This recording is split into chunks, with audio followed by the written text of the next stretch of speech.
guys, we got some caramelized onions going right there in the talon claw. And the great thing about this is I don't have to keep that handle over that fire while these guys are obtaining all their yummy goodness.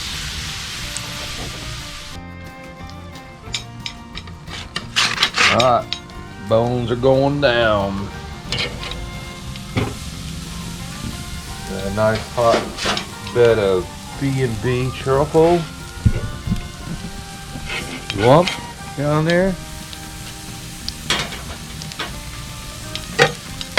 Just a lot of heat still in this cast iron over here with these onions. But again, my handle's not in there.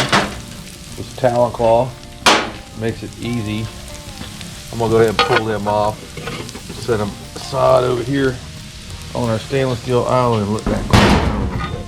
Them guys right there. They are done. Yes, sir. Weber Kettle Grill. Weekday cook night. The last time I did the other half of this steak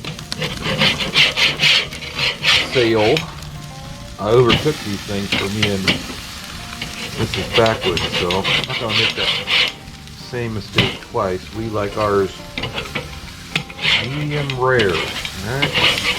But you like yours more done, but you gotta cook her on there. So I'm gonna cook them a little earlier than later. We might show them to the fire again the other side, but I got the lid completely off. Weber Kettle, got them bottom vents totally open.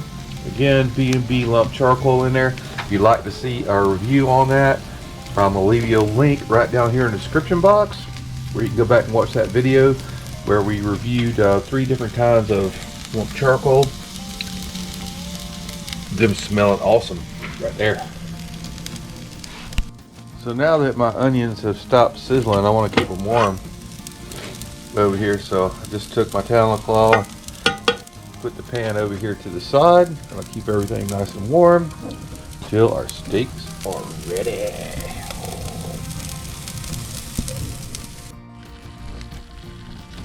So there we go, guys. Steak and onions, the Weber Kettle on some lump charcoal. Hope you guys are enjoying this little short video showing what's up here. I know we've been a little busy. So I'm gonna reach in here on my talon claw, grab this whole pan, we'll take it inside, we're gonna chomp down. Remember to check out talon claw at the link below. And here's another little thing. You can use your talon claw. This is the aluminum one. I also have the cast iron one. But you can also reach in that grill and grab your charcoal baskets with it. This case, we're planning this nice cool night. Planning on having a little fire tonight. And I've had these coals on there like, I don't know, 10 times. So, go ahead and drop them out. Right down there in the fire pit.